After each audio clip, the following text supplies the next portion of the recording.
Le clonage humain, ça paraît complètement fou, on est d'accord. Star Matrix, Bah en fait c'est bien réel. Bah mon père il travaille dans une boîte aux États-Unis. Ils font des cathéters pour des robots chirurgiens. Il est ingénieur en microbiotechnique. Et il m'a parlé d'un truc assez terrifiant. Donc je sais pas si vous avez vu, mais ils ont réussi à cloner des mammouths, des trucs. Voilà, ils essaient de faire revenir à la vie des anciennes espèces. Et en fait, pourquoi ça prend du temps ça? Bah il faut savoir que les mecs les plus riches du coup qui sont aux États-Unis, ils ont un projet de clonage humain. Et en fait, les gens veulent devenir immortels, concrètement. Ça me fout la nausée. Hein. Déjà, faut savoir c'est quoi le clonage. En gros, on prend un bout de votre ADN et on va en créer une copie génétiquement identique. Avec l'IA, ils ont réussi à développer des humains clonés, mais sans cerveau. En fait, il n'y a que le cervelet. Pour vous faire un ordre d'idée, c'est assez horrible. Hein. Mais les personnes riches, elles vont donner leur ADN à des boîtes. Ces boîtes vont aller dans les pays défavorisés, voir les femmes de ces pays défavorisés, parce que ça coûte beaucoup moins cher de faire du clonage dans un pays défavorisé. Les faire accoucher d'un enfant qui sera le clone de la personne riche qui est aux États-Unis, pour que comme ça, c'est ce bébé en fait qui sera cloné sans cerveau, il sentira plus rien. En fait, ça va être juste un être humain mais qui peut rien faire, comme une coquille vide. Et en fait, c'est comme ça qu'ils peuvent prélever ensuite les organes de ce corps pour le transférer à la personne si elle en a besoin. Comme ça, tous les 10 ans, t'as un corps à disposition. De si t'arrive une couille, tac, on peut remplacer ton... Genre, on peut prendre ton cerveau, le mettre dans une autre carcasse, et ça marche. Personne n'en parle, et moi, voilà, ça m'inquiète beaucoup. De toute façon, de nos jours, c'est sûr que le clonage, ça peut être fait. Après, c'est surtout à quel point. Mais là, ça vous montre quand même que c'est un point assez élevé. Après, c'est un peu hardcore de faire ça dans des carcasses comme ça. Je trouve que c'est pas très éthique. Mais là, on voit que c'est réellement possible. Qu'à Marseille, tu verras ça. Une église, et dans l'église, un bar tabac. Voilà. Il n'y a qu'à Marseille. Tu rentres, il y a le prêtre. Tu dis bonjour, vous pouvez me pardonner de mes péchés. Je vous salue Marie. Mettez-moi un Marlboro Light et un Paris en sport. Je comprends pas. Normalement, c'est pas péché de boire de l'alcool ou fumer des clubs, des cigarettes, tout ça. Enfin, je comprends pas comment ça peut être dans une église. C'est pas normal. Le Vietnam vient de fermer 86 millions de comptes bancaires et la raison devrait te faire flipper. 86 millions de personnes se sont fait bloquer l'accès à leur propre argent. Est-ce que tu sais pourquoi? Parce qu'ils ont refusé d'enregistrer leur identité numérique avec leurs données biométriques. En gros, t'acceptes pas de donner de ton visage et tes empreintes, on te coupe l'accès à ton fric. Et pourquoi je te parle de ça? Parce que l'Union européenne pousse exactement le même système, l'identité numérique européenne. C'est prévu pour bientôt et si tu crois que ça peut pas arriver chez nous, regarde ce qui vient de se passer au Vietnam. En gros, demain, on peut te dire, tu scannes ton visage ou t'as plus accès à ton argent. Ton argent, celui que tu as gagné, essentiellement, il est plus vraiment à toi. Il est à toi, ton compte t'autorise à y accéder. Et c'est pour ça que le 4 février à 20h, on fait une conférence en ligne gratuite où on t'explique notre plan anti-système. Comment protéger ton patrimoine, la classe d'actifs qui échappe à tout ça, et la méthode qu'utilisent déjà plus de 4000 Français pour contourner toutes ces règles, légalement. T'as juste à commenter libre en commentaire et je t'envoie ton accès directement. En vrai, c'est quand même déjà abusé tout ce qu'ils sont en train de faire. Ils sont en train de tester dans tous les pays. Est-ce que ça passerait, est-ce que ça passerait pas? Ils regardent les comportements des gens et comment faire pour vraiment y instaurer plus tard. Parce qu'en vrai, c'est déjà abusé, mais comparé à ce qu'ils vont faire plus tard, c'est rien. Dans la liste d'Epstein, il parle de Britney Spears comme d'un projet. Je vous ai dit quoi dans mes anciennes vidéos? Incroyable, je le dis depuis des années et là je le vois sous mes yeux. Ça me fait très bizarre. En fait, ils ont construit des productions pour enfants entourées et gérées de PEDO. On va commencer par le club Disney. Les productions Nickelodeon. On va commencer par Britney Spears. Il faut savoir quand même, regardez les photos et vidéos d'Epstein et des enfants. La plupart du temps, ce sont des petites filles blondes. Regardez bien. Ils ont clairement une préférence pour cette catégorie de filles. Et j'ai envie de vous dire, Britney Spears, Lindsay Lohan, Paris Hilton. Je continue ou pas? On va commencer par Britney Spears, la Lolita. Ça aussi les Lolitas de cette époque. Je m'appelle Lolita. Ça y est, vous réveillez. Britney Spears, avec sa tenue d'écolière et ses petites couettes, a été un projet de création totale par les PEDO. Elle était entourée que par ça et elle a été utilisée par ces hommes-là. Ce n'est pas pour rien qu'ils lui ont grillé le cerveau. Et c'est pour ça que je vous dis que là, elle aimerait bien parler, mais elle peut pas parler. Donc en fait, elle fait des vidéos où elle tourne sur elle-même. C'est une théorie du complot? Regardez maintenant les dossiers Epstein et venez me dire que je mytho. Je vais juste vous donner une petite liste exhaustive des enfants victimes. Lindsay Lohan, Miley Cyrus, Christina Aguilera. D'ailleurs, dans ce club Disney, vous savez quand même qu'il y a un ex-metteur en scène qui a été incarcéré, condamné parce que c'était un PEDO. Mais il n'y avait pas que lui. Corey Feldman, un ex-enfant star justement, a essayé de dénoncer lui aussi ce réseau de pédos. Mais que nenni, ça n'a pas fonctionné, on se demande vraiment pourquoi. L'acteur de Maman j'ai raté l'avion, vous avez vu comment il est parti vers la moitié? Est-ce que vous avez bien vu sa descente aux enfers? Vous pensez que c'est anodin? Que nenni. Est-ce que c'est bon? Est-ce que le peuple ouvre les yeux? Les productions Nickelodeon et tous ces enfants qui ont dénoncé les agissements de plusieurs hommes, PEDO. Là aussi, deuxième production pour enfants. Ces industries-là étaient des pièges. Et d'ailleurs, c'est comme tous les concours de Mini-Miss. Croyez-moi que c'était aussi des réseaux concernés. Pour la production que j'ai citée, Don Schneider, qui était le créateur carrément de la chaîne, a été dénoncé par les enfants eux-mêmes. Il y a encore des vidéos d'ailleurs. Ah oui, pardon. Le symbole de la chaîne, étrangement, a la même forme que l'île d'Epstein. À savoir que les deux étaient très amis. Je pose ça là. En fait, j'étais pas folle. Voilà, la preuve, les dossiers sortent. Fin. Bye. En fait, en vrai, quand on regarde, il y a déjà des choses qui sortaient déjà à l'époque, en fait, mais c'est juste qu'on disait tout le temps théorie du complot ou que c'était faux. En fait, on contredisait un peu parce qu'on n'était pas sûr. En fait, là, le dossier Epstein, je pense qu'il est en train de faire en même temps qu'il est en train de montrer des preuves. C'est justement ça, en fait, de montrer des preuves. C'est là où les gens n'étaient pas sûrs. Et ben là, maintenant, c'est certifié, en fait. Et en vrai, quand on regarde Britney Spears et pas que elle, et enfin, elle, là, la dame qui l'a dit, je suis pas sûr que c'était Britney Spears, mais enfin, il n'y a pas que elle. En fait, quand on voit les vidéos qui sont tournées sur elle, et comment se comportait tout ça, on sentait qu'il y avait un problème. En fait, j'ai l'impression que c'est toutes les stars qui viennent d'Hollywood, toutes ces choses-là, Nickelodeon, ils ont tout été infectés, en fait. Même qu'ils le voulaient pas, ils ont tout été infectés.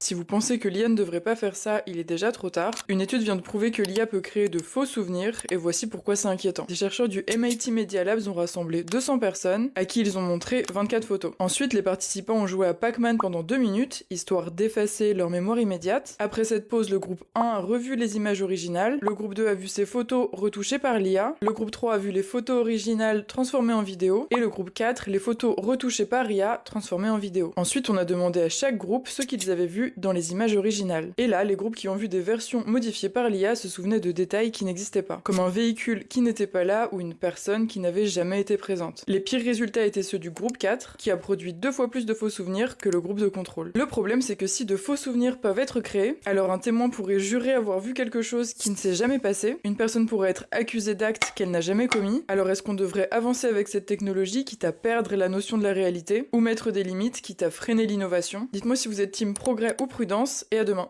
C'est vrai que c'est un peu curieux quand même des fois la mémoire comment elle fait en vrai, comment on se rappelle et T'as déjà remarqué que ton chat dort toujours au bout du lit mais jamais près de ton visage? Bah en vrai c'est pas du hasard. Et c'est pas parce qu'il t'aime pas non plus, hein. C'est juste que pour les chats c'est une vraie stratégie. Déjà ton chat il dort pas vraiment, il veille. Dis-toi qu'il peut passer du sommeil profond à l'attaque en 1 seconde. Donc en se plaçant à tes pieds, il joue un rôle de gardien autant pour toi que pour lui. Et il y a 3 raisons à ça. Déjà tes pieds sont souvent orientés vers la porte, donc en cas d'intrusion ou de danger, il a une vue directe sur la sortie la plus rapide. Ouais. Un chat se laisse jamais coincer, donc il se met à l'endroit le plus stratégique. Ensuite, pour lui, tu bouges beaucoup trop la nuit. Et ouais, parce que dormir près de ta tête ou de ton torse, c'est prendre le risque de finir écrasé.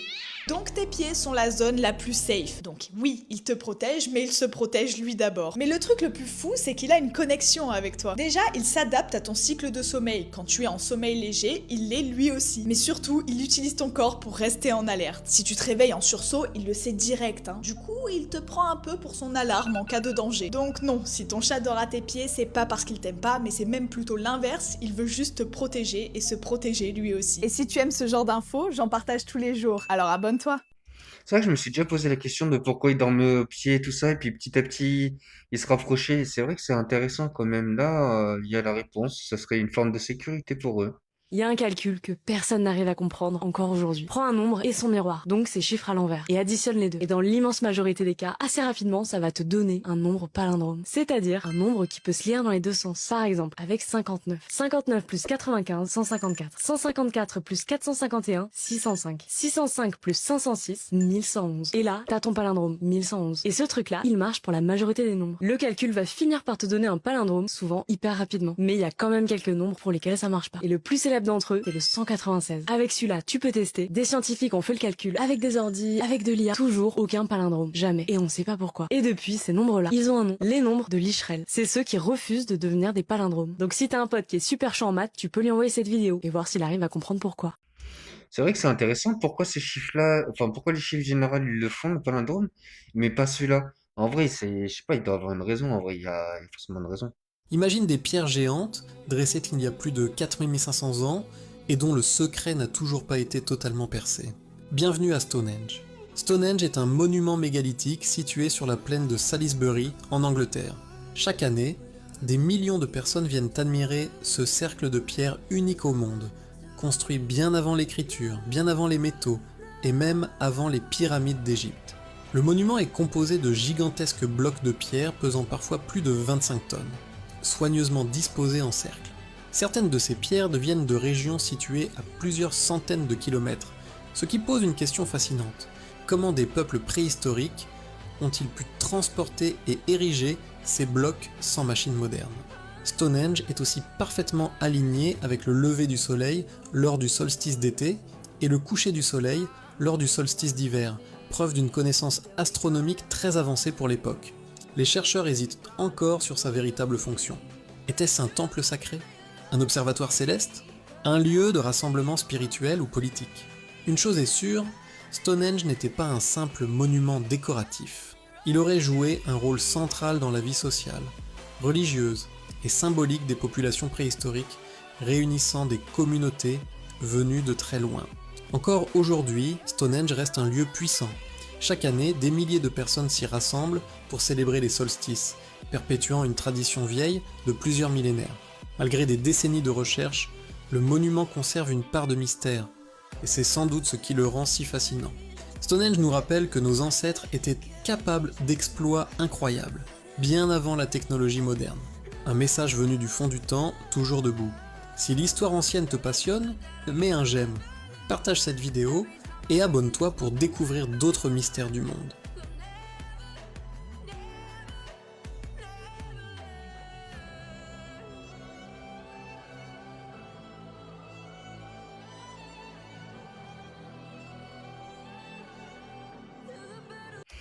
Après, c'est un bâtiment quand même assez curieux, mais de toute façon, je pense qu'ils nous ont menti sur l'histoire du passé de l'humanité, parce que quand on regarde tous ces bâtiments comme Stonehenge, les pyramides, ces choses-là, même les cathédrales anciennes, tout ça, qui sont faits vers le Moyen Âge, dans les récits officiels, il y a pas de solution en fait. Mais par contre, dans les récits officieux, il y en a, et je pense qu'on nous a pas mal menti sur ces choses. À la base, le job de la NASA, c'était d'explorer les océans. Sachez qu'ils ont exploré que 5% des océans et d'un coup, ils ont arrêté leurs recherches. Ils ont commencé à faire des recherches pour qu'on puisse vivre autre part que sur Terre. C'est-à-dire que maintenant, ils essayent de trouver une planète exploitable où on pourrait vivre. La plus grande question, c'est pourquoi ? Qu'est-ce qu'ils ont vu qu'on ne sait pas dans cet océan ? Tout en sachant quand même qu'ils ont exploré que 5%. Vous savez, moi, j'aime trop les théories du complot. Et ben, la théorie du complot des océans, franchement, ça, c'est à discuter. Quand on voit le genre de monstres qu'il y a dans les océans, des baleines qui font 30 mètres de long, des requins qui font 5 mètres de long, et ça, dites-vous, c'est 5% de l'océan. Qu'est-ce qu'il y a en dessous ? Dites-vous quand même que la planète Terre, c'est 70% océan, 30% terre. Alors déjà, si c'est 70% de la Terre et qu'on a exploré que 5% de 70% de la Terre, comment vous dire qu'il y a du souci à se faire ? Est-ce qu'ils ont trouvé quelque chose du style Godzilla et du coup ils veulent s'échapper, ils ont peur ? On aimerait bien savoir en fait, on aimerait bien savoir. Rajoutez-nous les problèmes qu'il va y avoir la fin novembre avec les aliens. En fait, moi je sais pas. Moi je sais pas ce qu'il y a sur cette Terre, je vous dis la vérité. En vrai, c'est vrai que je me demande pourquoi ils ont tant envie de partir de la Terre. En vrai, on n'a même pas tout exploré à ce qui paraît. Ils sont déjà là en train de partir. C'est vrai que ça serait bien de déjà voir ce qu'il y a dans nos océans, ce qu'on peut faire, etc. avant d'aller voir ailleurs.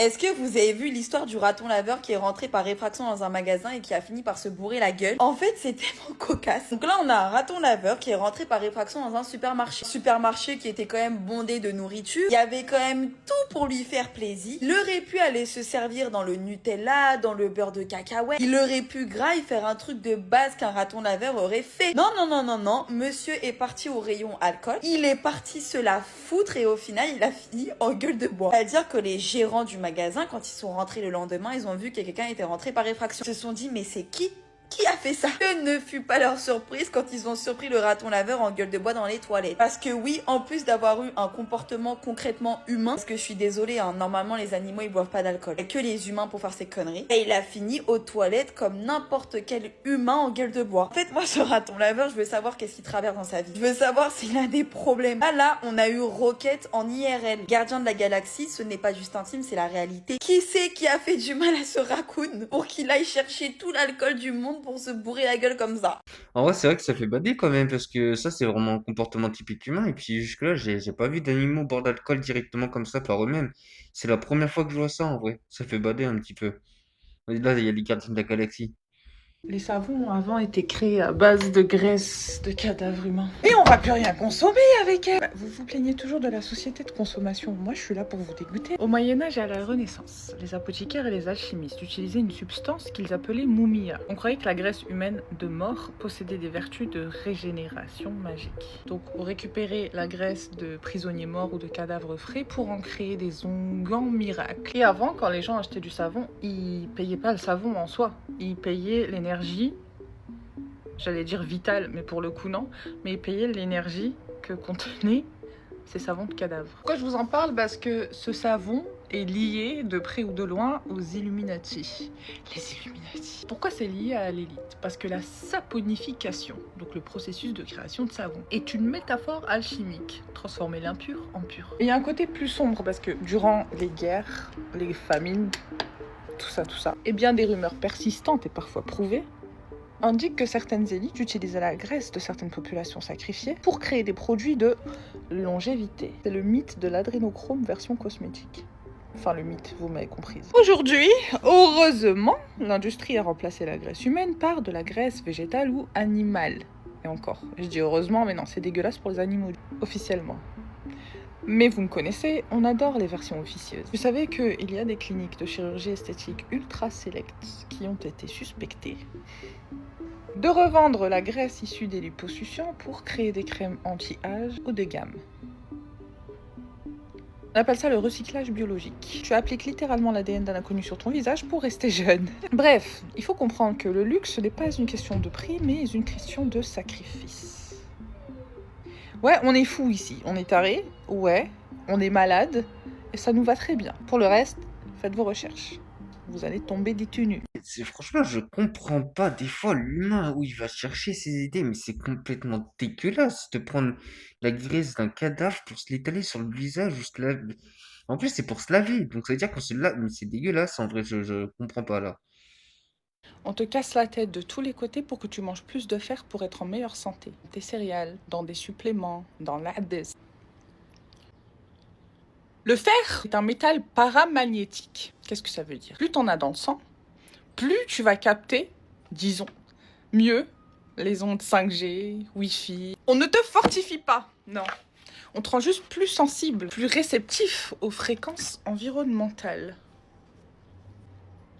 Ton sang devient donc une éponge à brouillard électromagnétique, ce qui crée la fatigue chronique dont tout le monde se plaint. En fait, ton sang, il est rouge parce qu'il contient du cuivre en état d'oxydation. T'as littéralement l'équivalent d'un clou de 5 cm qui circule dans tes veines. Mais ce fer n'est pas là que pour transporter l'oxygène. Et pourquoi parle-t-on de sang bleu pour l'élite? Alors dans la nature, certains animaux comme les limules ont un sang à base de cuivre qui est bleu. Le cuivre étant un conducteur électrique 20 fois plus puissant que le fer. Il n'y a qu'à déshabiller vos fils électriques pour voir un petit peu à l'intérieur qu'on trouve du cuivre. Et dans l'ésotérisme, voire même certaines archives interdites, on dit que l'humain a été bridé avec du fer pour limiter ses capacités de perception.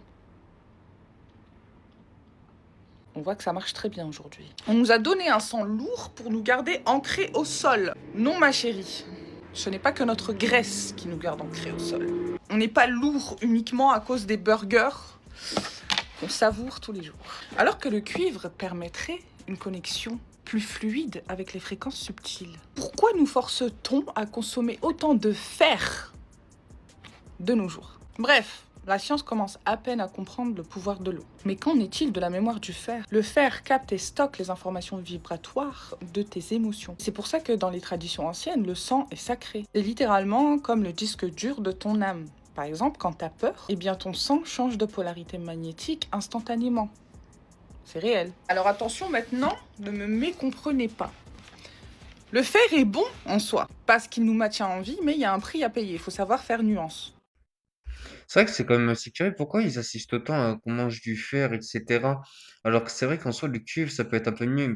Parce que c'est vrai, ça reste des minéraux. Ok, c'est des minéraux qu'on trouve aussi à l'extérieur de notre corps, mais on en a besoin. Donc c'est vrai que c'est une bonne question. Quelque chose de terrible est en train de se passer ou va se passer cette année. Parce que sinon, je ne verrai pas pourquoi, à l'heure d'aujourd'hui, on a eu autant d'informations sur l'affaire Epstein. Tout ce qu'ils nous ont montré sur l'affaire Epstein, c'est les choses qu'ils veulent nous laisser voir. Pour rappel, l'affaire Epstein, ça date de 2019, voire 2005. Ça fait depuis 2019 qu'ils ont tout ça. Si vous me parlez de la loi qui est passée en 2025 ou maintenant sur cette affaire, ils sont obligés de tout révéler. Pourquoi avoir attendu un an pour nous montrer? Dites-vous qu'en plus, ils n'ont pas été totalement transparents parce qu'il y a énormément de trucs qui sont barrés. Il y a des trucs qui sont censurés. Dites-vous que ça là, c'est 1% de ce qu'il y a réellement. Il y a toujours eu des théories du complot sur les élites. Sachez qu'à l'heure d'aujourd'hui, je pense que les complotistes sont loin de la réalité tellement c'est hard. Je pense très sincèrement qu'actuellement, il va se passer quelque chose de chaud. Parce que sinon, pourquoi ils nous laisseraient voir ce genre de choses? Ils sont littéralement en train de nous montrer que l'élite, le gouvernement, tout ça là, c'est juste des putains de psychopathes. S'ils avaient voulu le cacher, ils auraient pu regarder la preuve. Epstein, il est mort. C'est pas pour rien qu'ils sont en train de nous laisser voir que 1% de ce qu'il y a vraiment. Après, j'avais entendu aussi qu'ils étaient 11 dans le groupe du réseau de Epstein. Et que du coup, en fait, je me dis qu'ils ont dévoilé ce qui s'est passé avec Epstein parce qu'il est entre guillemets mort, mais à ce qui paraît, il y a peut-être des gens qui l'auront vu autre part. Et c'est vrai que je pense que les choses sont bien plus graves que ce qu'on aurait pu croire. Mais bon, la vidéo elle est finie. Je vous dis une bonne journée et une bonne soirée.